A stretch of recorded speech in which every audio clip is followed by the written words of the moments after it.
கவனிக்கணும். எப்பொழுது தேசம் முழுக்க தேவ வார்த்தையால் நிரப்பப்பட்டதோ, அதாவது யோசபாத் தேசம் முழுவதும் தேவ வார்த்தையினாலே நிரப்பினானோ, அந்த அளவுக்கு அவன் என்னவானான்? விருத்தி அடைந்தான். பார்க்கலாம் வாங்க. 11வது வசனம். பெலிஸ்தரிலும் சிலர் யோசபாத்துக்கு பகுதி பணத்தோடே கூட காணிக்கைகளையும் கொண்டு வந்தார்கள். அரபியரும் அவனுக்கு 7700 ஆட்டுக்கடாக்களையும் 7700 வெள்ளாட்டுக் கடாக்களையும் கொண்டு வந்தார்கள். இப்படி சுற்றியிருந்த தேசத்தார் யாவரும் யோசபாத்துக்கு இருந்த இன்ஃப்ளூயன்ஸ் அடிப்படையில், அவனுடைய ஆதிக்கத்தின் அடிப்படையில் எல்லோரும் வந்து வரிகளை கட்ட ஆரம்பித்தார்கள். காணிக்கைகளும் கூட கொடுத்தார்களாம். அதன் விளைவு 12வது வசனம். இப்படியே யோசபாத் வர வர மிகவும் பெரியவனாகி யூதாவிலே கோட்டைகளையும் ரஸ்துக்களை வைக்கும் பட்டணங்களையும் கட்டினான். யூதாவின் பட்டணங்களில் அவன் பெரிய வேலைகளை நடத்தினான். எருசலேமிலே பராக்கிரமசாலிகளான சேவகர் அவனுக்கு இருந்தார்கள். பண்டிதர்கள் என்ன சொல்கிறார்கள் என்றால், சாலமோனுக்கு அடுத்ததாக மிகவும் புகழ்பெற்றிருந்த, மிகவும் பணபலத்தோடு இருந்த ராஜா யாராவது இருந்தார்களா என்றால் அது யோசபாத்து தான். சாலமோன் தேவனுடைய ஆலயத்தை நேசித்தான், தேவனுடைய ஆலயத்தை கட்டுவித்தான். யோசபாத்தோ தேவ வார்த்தைகளை நேசித்தான், அந்த வார்த்தைகளை பரப்பினான். இவர்கள் இருவருமே கூட தேவனுடைய, அதாவது சாலமோனை எடுத்துக்கொண்டால் ஆரம்பத்திலேயே தேவனிடத்தில் ஜெபித்தான், ஜெபத்தோடு கூட தன் ஆளுகையை ஆரம்பித்தான். ஜெப ஆலயத்தின் மீது இருந்த பற்றுதலோடு ஜெப ஆலயத்தை கட்டுவித்தான். இந்த ஜெப ஆலயத்தை அவன் நேசித்து அதை கட்டி முடிக்கிற வரைக்கும் சாலமோனுடைய வாழ்க்கை அற்புதமான வாழ்க்கையாக இருந்தது.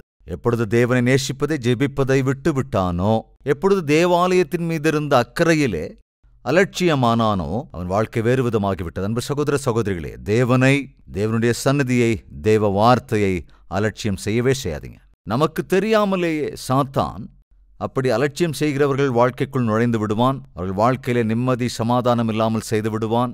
அது மாத்திரமில்லாமல் ஆரோக்கிய விஷயத்துல, அவைக்குரிய விஷயங்கள்ல, பொருளாதார பரிமாற்றங்கள்ல எத்தனையோ அபாயங்களை கொண்டு வந்து விடுவான். எனவேதான் சொல்லுகிறேன், சாலமோன் ஜெபத்தோடே கூட ஆரம்பித்த ஆளுகையை மிக அற்புதமாக தொடர்ந்தான். ஜெப ஆலயத்தை நேசித்த வரைக்கும், அந்த ஜெப ஆலயத்தை கட்டி முடிக்கிற வரைக்கும் அவன் வாழ்க்கை ரொம்ப நல்லா இருந்தது. எப்பொழுது தேவனை, தேவனுடைய சந்நிதியை, பரிசுத்தத்தை, பரிசுத்தமான வாழ்க்கையை, ஆண்டவரை ஒதுக்கி தள்ளினானோ, சாலமோன் நஷ்டத்தை நோக்கி, நாசத்தை நோக்கி போக ஆரம்பித்து விட்டான். கவனிங்க, யோசபாத்தினுடைய தனித்துவம் என்னவென்றால், அவன் தொடர்ந்தான். தேவனை நேசிப்பதை, தேவனுடைய வார்த்தையை நேசிப்பதை, அந்த வார்த்தையை ஜனங்களுக்கு அறிவிப்பதை, அப்படி அறிவிக்கிற முயற்சியை தொடர்வதை அவன் செய்தான். அதன் விளைவாக யோசபாத் அடுத்தடுத்து என்னவானான்? பெரியவனானான், விருத்தி அடைந்தான். சகோதர சகோதரிகளே, இன்று நீ என்ன நிலையில் இருக்கிறாயோ அந்த நிலையிலிருந்து உன்னதமான நிலைமைக்கு போக விரும்புவாய் என்றால் அவ்வப்போது அபிவிருத்தி அடைந்து கொண்டே இருக்க வேண்டும். உத்தியோகத்தில் அப்பப்போ உயர்ந்து கொண்டே இருக்க வேண்டும் என்று விரும்புகிறாயா? படிப்பில் அப்பப்போ அபிவிருத்தி அடையணும்னு ஆசைப்படுறியா? நீ செய்கிற வேலைகளிலே, விவசாயத்தில், வியாபாரத்தில் அடுத்தடுத்து வளர வேண்டும் என்று ஆசைப்படுகிறாயா? அது சாத்தியம். எப்படி சாத்தியம்? தேவனிடத்தில் அன்பு கூறு, தேவ வார்த்தையை நேசி, அந்த வார்த்தையை பகிர்ந்து கொடு, வார்த்தையின் அடிப்படையிலே வாழ். அடுத்து நீ உயர்வை காணும்படி தேவன் செய்வார். நீ தேவனையே அன்பு கூறாவிட்டால், தேவ வார்த்தையே கண்டுகொள்ளாவிட்டால், வார்த்தையின் அடிப்படையில் வாழாவிட்டால் எப்படி வளர முடியும்? கொஞ்சம் யோசிச்சு பார்க்கணும். நம்மில் யாராவது வளர்ச்சி அடையாமல் இருக்கிறீர்கள் என்று சொன்னால், எங்க பிரதர் வளர்றது, போட்டது போட்ட மாதிரி ஒரே இடத்துல இருக்கு. 10 வருஷத்துக்கு முன்னால என் வாழ்க்கை எப்படி இருந்ததோ இப்பவும் அப்படியே தான் இருக்கு, எந்தவித முன்னேற்றமும் இல்லை என்றால் கவனி, நீ தேவனிடத்திலே பயமும் பக்தியும் இல்லாமல் வாழ்ந்து கொண்டிருக்கிறாய். ஆவிக்குரிய காரியங்களிலே எந்தவித அக்கறையும் இல்லாமல் வாழ்கிறாய். ஜெபம் பண்றதில்ல, ஆண்டவர் விரும்புகிறபடி வாழ்றதில்ல, பரிசுத்த வேதாகமத்தை கண்டுகொள்றதே இல்ல, திறக்கிறது கூட இல்ல, தேவ சன்னதிக்கும் வர்றதில்ல, தேவ வார்த்தையை கண்டுகொள்றதும் இல்ல, வார்த்தையின் அடிப்படையில வாழ்றதும் இல்ல. அப்ப எப்படி முன்னேற முடியும்? யோசபாத்தை கவனிங்க, வார்த்தையை நேசித்தான், தேவ சன்னதியை நேசித்தான், தேவனுடைய துணையை நாடினான். அது மாத்திரமல்ல, வாசிக்கலாம் 3வது வசனம். கர்த்தர் யோசபாத்தோடே இருந்தார். கர்த்தர் யோசபாத்தோடே இருந்தார். யோசபாத்தினுடைய வளர்ச்சிக்கு காரணத்தை கவனிங்க. தேவன் அவனோடு இருந்தார். நீயும் நாமும் வளர வேண்டும் என்றால் தேவன் நமக்கு துணையாய் இருக்க வேண்டும். தேவன் நம்மோடு கூட இருக்க வேண்டும் என்றால் நம்மோடு கூட பாவம் இருக்கக்கூடாது. ஏனென்றால் இருட்டும் வெளிச்சமும் ஒன்றாய் சேர்ந்து இருக்கவே முடியாது. ஒன்று ஆவிக்குரியவர்களாக இருக்க வேண்டும், அல்லது அப்படி இல்லாமல் இருக்க வேண்டும். இருந்தால் பரிசுத்தமாக இருக்க வேண்டும், அல்லது பரிசுத்தம் இல்லாமல் இருக்க வேண்டும். அப்படி இல்லாம அப்படியே இப்படியே இருப்பேன்னு சொன்னா தேவன் உமிழ்ந்து விடுவார். எனவே இந்த ரெண்டும் கெட்டான் வாழ்க்கையை தயவு செய்து யாருமே உற்சாகப்படுத்தாதீங்க. யோசபாத்தை கவனிங்க, அவனோடு தேவன் இருந்தார். அவன் தேவனை கொண்டிருந்தான். எனவே விருத்தி அடைந்தான். எனவேதான் அற்புதமான ஆளுகையை கொடுத்தான். எல்லோருக்கும் தேவ வார்த்தையை பகிர்ந்து கொடுத்தான். அடுத்தடுத்து ஆசீர்வதிக்கப்பட்டான். அதைத் தொடர்ந்து அற்புதமான வெற்றிகளை கண்டான். 20வது அதிகாரத்திற்கு வருகிற போது ஒரு பயங்கரமான சத்ரு தனக்கு எதிராக திடீரென்று வருகிறான். என்ன நடந்தது வாசிக்கலாம். 20வது அதிகாரம் 1வது வசனம். இதற்கு பின்பு மோவா புத்திரரும் அம்மோன் புத்திரரும் அவர்களோடு அம்மோனியருக்கு அப்புறத்தில் உள்ள மனுஷரும் கூட யோசபாத்திற்கு விரோதமாய் யுத்தம் பண்ண வந்தார்கள். சிலர் வந்து யோசபாத்தை நோக்கி, உமக்கு விரோதமாய் ஏராளமான ஜனங்கள் கடலுக்கு அக்கறையில் இருக்கிற சீரியாவிலிருந்து வருகிறார்கள். இதோ அவர்கள் எங்கேதியாகிய ஆசாசோன் தாமாரில் இருக்கிறார்கள் என்று கவனிங்க யோசபாத்துக்கு அறிவித்தார்கள். அப்பொழுது யோசபாத் பயந்து, நல்லா கவனிக்கணும், கர்த்தரை தேடுகிறதற்கு ஒருமுகப்பட்டு யூதாவெங்கும் உபவாசத்தை கூறுவித்தான். ஒரு சிரமம் வந்துருச்சு. சத்ரு வந்திருக்கிறான்.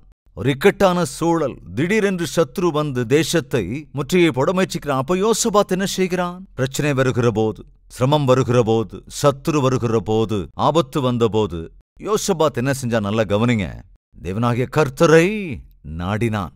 ஜனங்கள் எல்லோருக்கும் அறிவித்தான், ஐயா, நாம் எல்லோரும் உபவாசம் இருந்து ஜெபிக்க வேண்டும். எதற்காக? ஆபத்து வருகிறது, ஒரு அபாயம் வந்திருக்கிறது. இந்த அபாயத்திலிருந்து நம்மை காப்பாற்றக்கூடியது நம்முடைய யுத்த ஆயுதங்கள் அல்ல, அல்லது நம்முடைய சேனை அல்ல, நம்மிடம் இருக்கிற ஈட்டிகளோ பட்டயங்களோ அல்ல.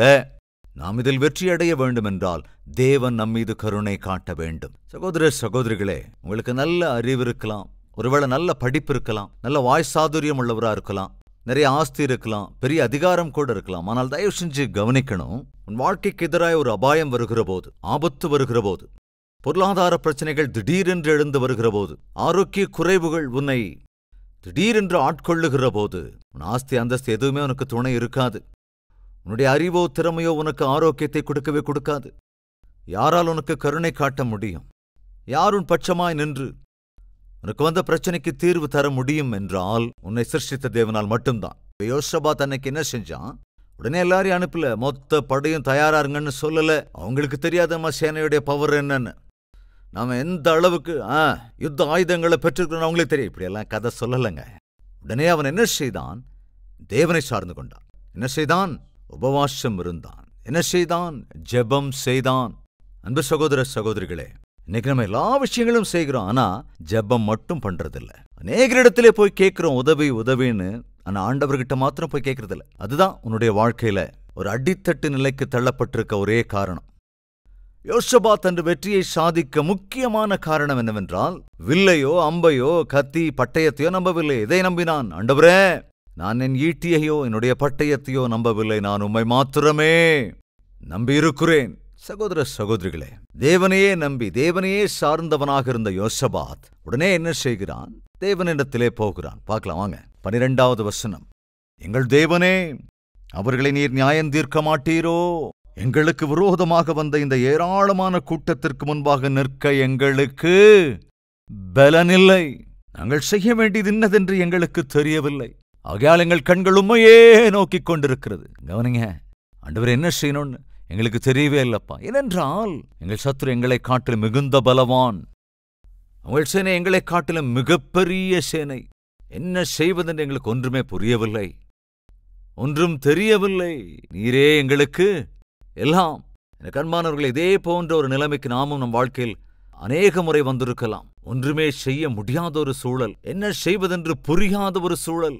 அப்படிப்பட்ட நிலைக்கு நாம் வருகிற போது என்ன செய்ய வேண்டும்? உடனடியாக தேவனிடத்திலே போக வேண்டும். யோசபாத் ஒரு பெரிய ராஜா, எதிர்ப்பே இல்லாத ராஜா, யுத்தங்களை வென்று கொண்டிருந்த ராஜா. தங்களை சுற்றி இருந்த தேசங்கள் எல்லாமே கூட யோசபாத்தை கண்டு பயந்தன. ஆனா யோசபாத்துக்குள்ள அகந்த வரல. யார் எனக்கு எதிராக வர முடியும்? நான் யாருன்னு அவங்களுக்கு தெரியாத என்ன அப்படின்னு சொல்லலைங்க. அவ்வளவு தாழ்மையோடு தேவனிடத்திலே சென்று, தேவனே, அந்த சேனையை பார்த்தாலே எனக்கு பயமா இருக்கு, அவளை எதிர்க்கிற சக்தி இல்லை, அவர்களை ஜெயிக்க முடியும் என்ற நம்பிக்கை கூட எங்களுக்கு இல்லை, என்ன செய்யறதுன்னு ஒன்னும் புரியல, எனவே உண்மையே நோக்கி இருக்கிறேன். என்னைக்காவது தேவனிடத்துல வந்து இப்படி நீ சொல்லியிருக்கியா? ஆண்டவரே, என்ன செய்யணும்னு எனக்கு புரியல, எவ்வளவு அன்பா பார்த்துக்கிட்டாலும் என் கணவர் மாத்திரம் மாறவே இல்லை, எவ்வளவு அன்பா பார்த்துக்கிட்டாலும் என் மனைவியோட பேச்சு வார்த்தை மாத்திரம் மாறவே இல்லை. எவ்வளவு அன்பா பார்த்துக்கிட்டாலும், எவ்வளவு அழகா வளர்த்தாலும் என் பிள்ளைகள் மாத்திரம் அவங்க வாழ்க்கையை திருத்திக்கவே இல்லை. என்ன செய்யணும்னு எனக்கு புரியவே இல்லை. என்ன செய்தால் என் குடும்பம் கட்டப்படும் என்று எனக்கு புரியவில்லை. என்ன செய்தால் என் குடும்பம் ரட்சிக்கப்படும் என்பது எனக்கு தெரியவில்லை. எவ்வளவோ கஷ்டப்படுறேன். காலையில எழறதுலேருந்து சாயங்காலம் தூங்க வரைக்கும் ரொம்ப கஷ்டப்பட்டு உழைக்கிறேன். கழுத மாதிரி எல்லா பாரத்தையும் சுமக்கிறேன். ஆனா ஏனோ என்னுடைய வாழ்க்கையில எந்த ஒரு முன்னேற்றமும் இல்லப்பா. வெற்றியை பார்க்கவே முடியல ராஜா. என்ன செய்யணும்னே புரியல ஆண்டவரே. கடன் மேல கடன் வாங்கிட்டேன். எப்படி அந்த கடனை தீர்க்கணும் வழி தெரியல. எனக்கு எதுவுமே புரிய மாட்டேங்குது. வாழ்க்கையில் இப்படிப்பட்ட நிலைமைக்குள்ளாக இருக்கிறாயா, அல்லது அப்படிப்பட்ட நிலைமை வரப்போகுதா? என்ன செய்வது? கவனிங்க, யோசபாத்தை போன்ற மகாராஜாவே தேவனை தேடி போனா, தேவனுடைய பாதத்தை பற்றி கொண்டான். அந்த என்ன சொன்னா, ஆண்டவரே உம்மையே நாங்கள் நோக்கி இருக்கிறோம்.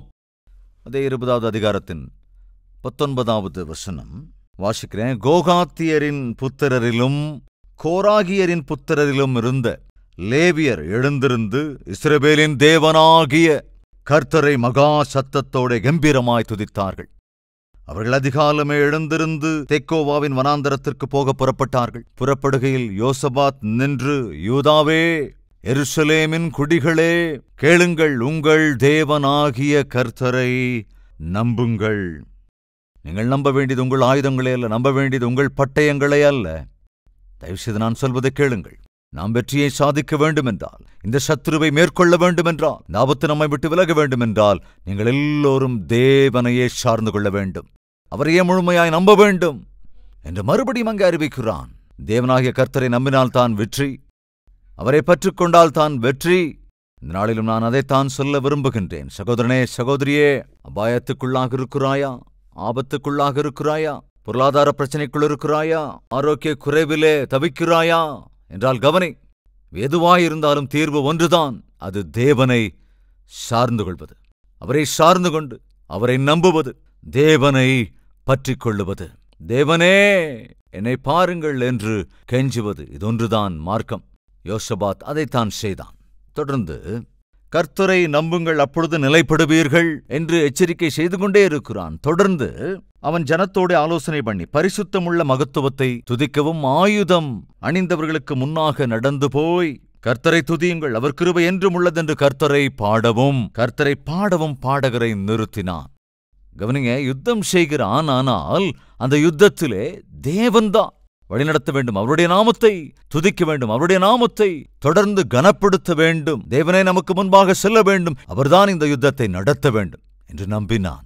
எனவே என்ன செய்கிறான்? ஜெபத்தோடு கூட, ஆண்டவரை துதிப்பதோடு கூட யுத்தத்துக்கு ரெடியானான். அதைத்தான் சொல்ல வருகிறேன் சகோதரனே, சகோதரியே. தினந்தோறும் ஆண்டவரை நாம் துதித்து, ஒவ்வொரு நாளும் ஒருமனப்பட்டு ஜெபித்து, ஒவ்வொரு நாளும் பரிசுத்த வேதாகமத்தை தியானித்து அந்த நாளை ஆரம்பித்தால் அது எவ்வளவு நன்றாக இருக்கும். யூதாவே, தேவனாகிய கர்த்தரை நம்பு, தேவனாகிய கர்த்தரை துதி, அவரையே விசுவாசி, அவரையே சார்ந்து கொள். அதற்கு பிறகுதான் உங்கள் யுத்தத்தை ஆரம்பிக்கலாம்.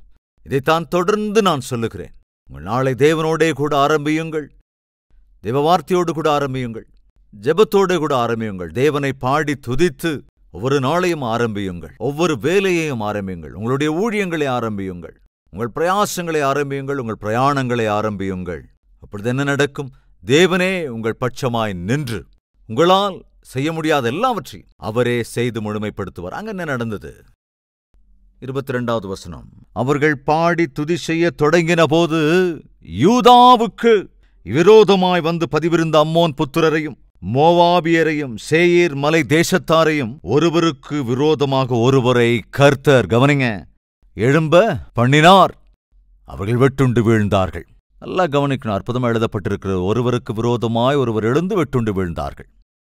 யோசபாத் தன்னுடைய சேனையோடு போய்க் கொண்டிருந்தான்.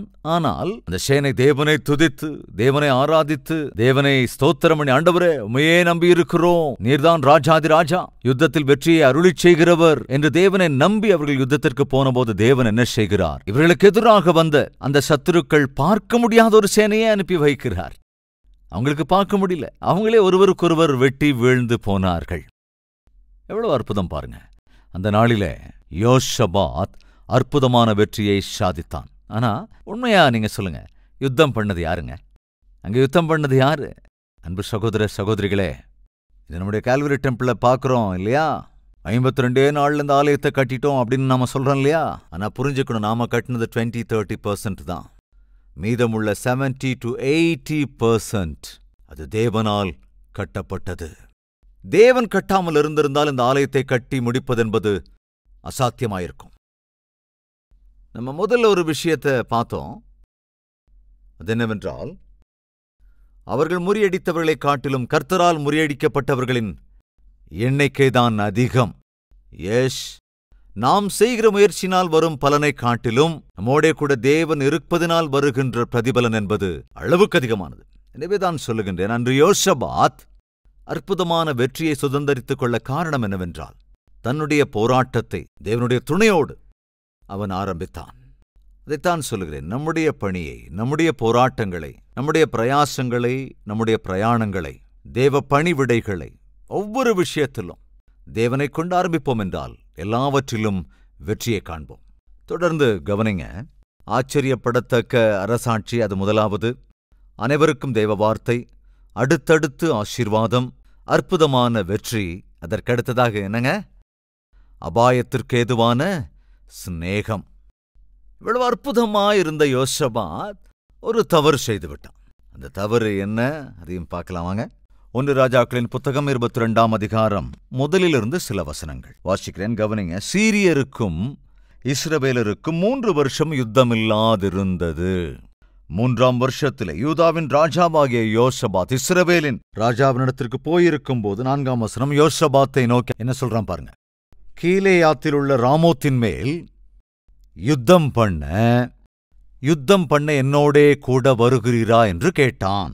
யோசபாத் இஸ்ரவேலின் ராஜாவை நோக்கி, நான் தான் நீர், என்னுடைய ஜனங்கள் உம்முடைய ஜனங்கள், என்னுடைய குதிரைகள் உம்முடைய குதிரைகள் என்றான். பின்னும் யோசபாத் இஸ்ரவேல் ராஜாவை பார்த்து, கர்த்தருடைய வார்த்தையை இன்றைக்கு விசாரித்து அறியும் என்று அந்த ராஜா கிட்ட சொல்றான். ரைட், இதெல்லாமே நல்லா இருக்கு. ஆக்சுவலா அந்த இஸ்ரவேல் ராஜ்யமே யூதா ராஜ்யத்துக்கு சத்துருதான். எனவே என்ன செய்கிறான் யோசபாத்? இஸ்ரவேலர்கள் அடிக்கடி தனக்கு எதிராய் வருகிறார்கள் என்று முதல்ல அந்த ஏரியா மொத்தத்தையும் பலப்படுத்தினான். ஆனா இப்ப பாருங்க, என்ன நடந்ததோ தெரியல. இஸ்ரவேல் ராஜாவோடு கூட ஸ்நேகமா போறாங்க. நல்லா கவனிங்க. இப்ப எனக்கு எதிராக ஒரு ஆளு வர்றான், நீ என்னோட கூட வந்து யுத்தம் பண்றியான்னு கேட்டதுக்கு யோசபாத் பதில் சொல்றான், நான் தான் நீர், என் ஜனங்கள் உன் ஜனங்கள், வா போலாம் அப்படிங்கிற மாதிரி சொல்றான். இது அவசியமாங்க. யோசபாத்துக்கு இந்த ஸ்நேகம், இந்த நட்பு அவசியமா? அதனால் என்ன நடந்தது வாசிக்கலாம். 30வது வசனம். இஸ்ரவேலின் ராஜா யோசபாத்தை நோக்கி, நான் வேஷம் மாறி யுத்தத்தில் பிரவேசிப்பேன், நீரோ ராஜவஸ்திரம் தரித்திரும் என்று சொல்லி இஸ்ரவேலின் ராஜா வேஷம் மாறி யுத்தத்தில் பிரவேசித்தான். பாருங்க, அவன் எவ்வளவு தெளிவானவன். இப்போ யுத்தத்துல ராஜா வஸ்திரம் தரித்து கொண்டு ராஜா குதிரையில வர்றான்னு வச்சுங்க, எல்லாருக்கும் தெரியும் அவன்தான் ராஜா. அப்படின்னா டார்கெட் யார் மேல இருக்கும்? ராஜா மேலதான் இருக்கும். அவன் யோசபாத்தை பார்த்து என்ன சொல்றான், இங்க பார், நீ வந்து ராஜ வேஷம் தரிச்சு வா, நான் மாறு வேஷத்துல வந்துடுறேன். யோசபாத்துக்கு புரிஞ்சிருக்கணும் இல்லைங்க. ஒருவேளை நான் ராஜ வஸ்திரத்துல இருந்தா, அந்த ராஜ உடையெல்லாம் அணிஞ்சுக்கிட்டு நான் ஒருவேளை வந்தேன்னா, அங்க பக்கத்துல அந்த ராஜா மாறு வேஷத்துல வந்தா அப்ப டார்கெட் யாரா இருக்கும்? நான் தான் அங்க டார்கெட் ஆயிடுவேன். என் மீதுதான் பானங்கள் எறிவாங்க, என் மீதுதான் அம்பு எறிவாங்க. ஆனா மாறு வேஷத்துல இருக்கிற இந்த ராஜா தப்பிச்சுக்குவான். அவனுக்கு உதவி செய்ய போய் நான் எதுக்காக என் உயிரை இழக்கணும் அப்படின்னு நினைச்சிருக்கணுமா இல்லையா? ஆனா என்ன நடக்குது பாருங்க. 32வது வசனம். ரதங்களின் தலைவர் யோசபாத்தை காண்கையில், இவன்தான் இஸ்ரவேலின் ராஜா என்று சொல்லி யுத்தம் பண்ண அவனுக்கு நேராக சாய்ந்து வந்தார்கள். அப்பொழுது யோசபாத் கூக்குரலிட்டான், இவன் இஸ்ரவேலின் ராஜா அல்ல என்று ரதங்களின் தலைவர் கண்டு அவனை விட்டு விலகிப் போனார்கள். எல்லாம் ஒன்னு சேர்ந்து எதிராக வந்து பிரதர் யோசபாத் அட்டாக் பண்ணுகிற நேரத்துல, ஐயா ஒரு நிமிஷம் இருங்கய்யா, ஆக்சுவலா நான் இஸ்ரவேலின் ராஜா இல்ல, நான் ஆக்சுவலா யோசபாத்தியா. அப்ப நீ ஏயா இங்க வந்த? நீ எதுக்காக இங்க யுத்தத்துக்கு வந்த? ஐயா புத்தி கெட்டு போய் அவசியமா இங்க வந்துட்டேயா, என்ன தயவு செஞ்சு விட்டுருங்க அப்படின்னு கூக்குரல். இது அவசியமாங்க. ஒரு காலத்துல யோசபாத்தை கண்டு எல்லாரும் பயந்தாங்க. இப்ப இவரா போய் அங்க மாட்டிக்கிட்டு பயந்து கத்தி, நான் இஸ்ரவேலின் ராஜா இல்லைங்கோ, என்ன ஒன்னும் பண்ணிடாதீங்கோ என்று கூக்குரலிட வேண்டிய அவசியம் எதுக்கு வந்தது? இது தேவையாங்க, அந்த அபாயத்திற்கு ஏதுவான ஸ்நேகம்.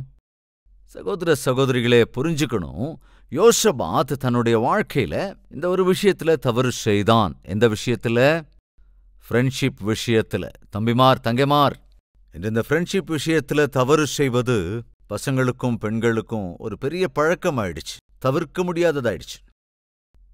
அதே போலதான் வயசு வர வர வாலிப பருவத்தை அடைய அடைய அல்லது வியாபாரத்திற்குள் இருக்கிற போது நல்ல நண்பர்களை தெரிந்து கொள்வது அநேக சந்தர்ப்பங்களிலே நமக்கு அது ஒரு கஷ்டமாயிடுது.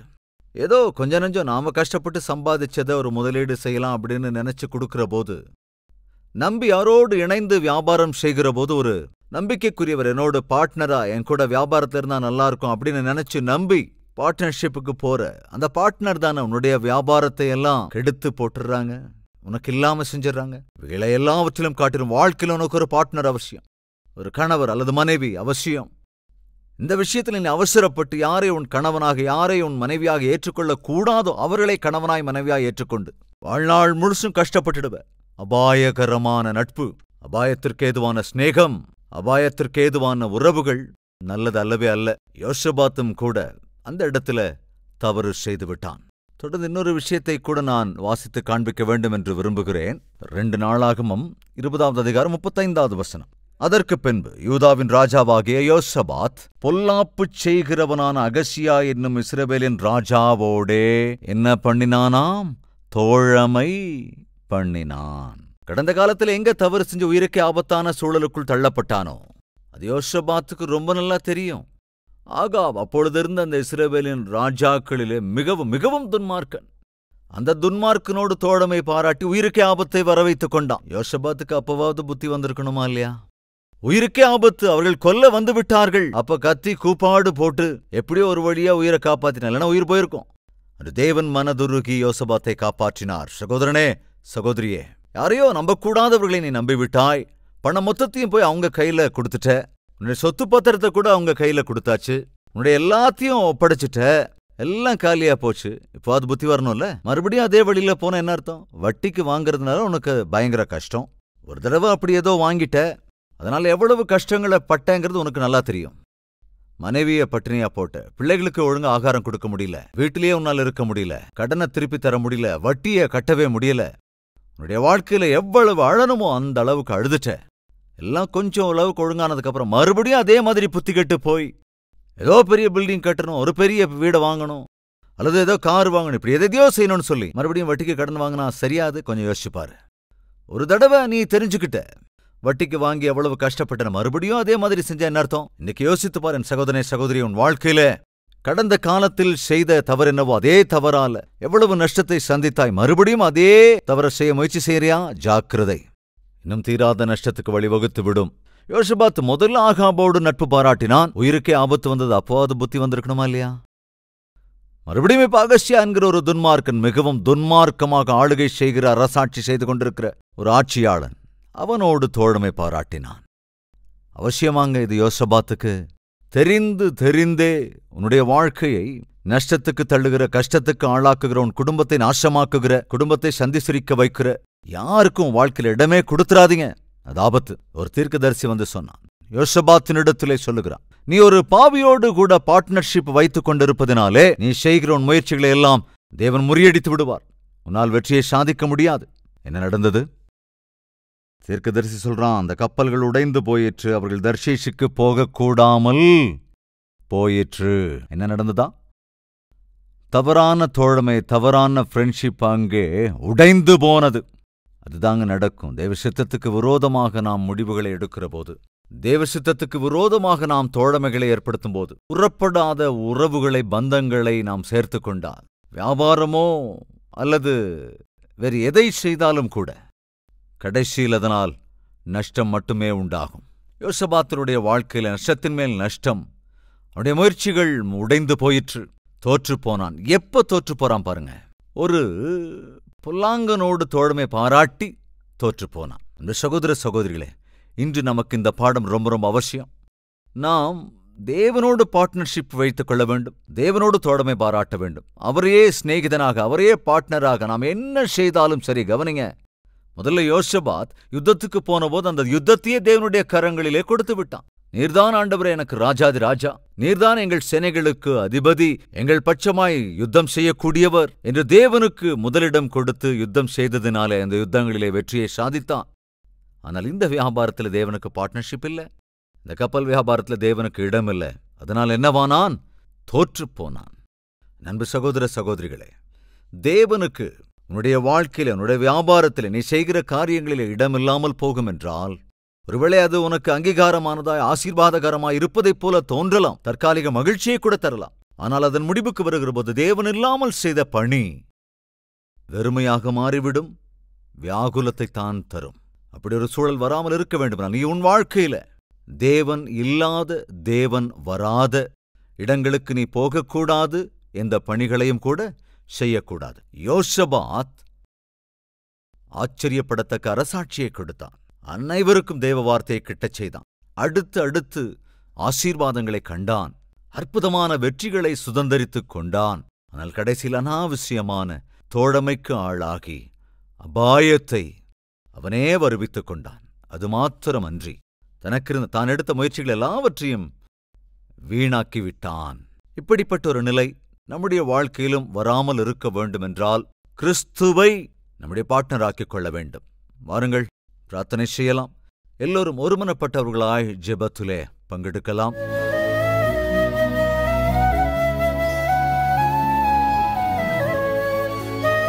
மகா பரிசுத்தமும் அன்பும் நிறைந்த பிதாவே, யோசபாத் அடுத்தடுத்து ஆசீர்வதிக்கப்பட்டான். காரணம், உம்மை நேசித்தான், உம்முடைய சந்நிதியை நேசித்தான், உம்முடைய வார்த்தைகளை நேசித்தான், அந்த வார்த்தையை பகிர்ந்து கொடுத்தான். எனவே வளர்ச்சி அடைந்து கொண்டே இருந்தான்.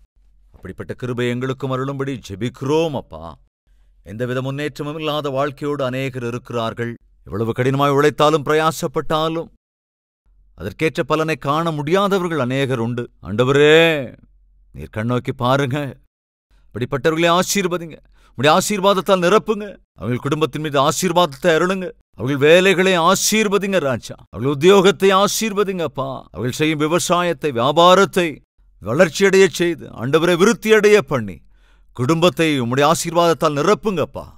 யோசபாத் தனக்கு முன்பிருந்த பிரச்சனை மிகவும் பெரியது, எங்களுக்கு எதிராக வருகிற சேனை மிகவும் பலம் வாய்ந்தது ஆண்டவரே என்று உம்மிடத்தில் விண்ணப்பம் பண்ணிய போது அந்த விண்ணப்பத்திற்கேற்ற வெற்றியை அருளிச் செய்தீர். ஆண்டவரே, எங்களிடம் என்ன இருந்தாலும் அவைகள் எதுவுமே கூட அபாயம் வருகிற போது, ஆபத்து வருகிற போது எங்களுக்கு துணையாய் இருக்காது.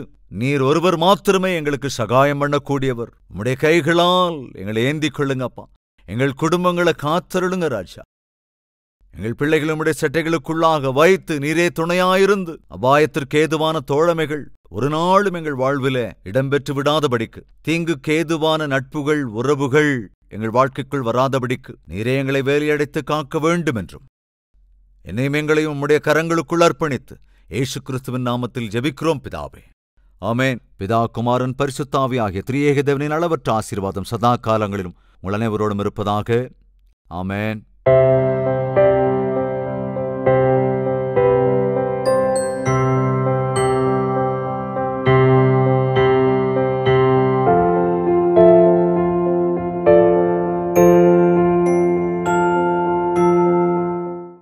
எங்கள் முகவரி: கல்வரி, தபால் பெட்டி எண் 30, குக்கட்பள்ளி, ஹைதராபாத் 72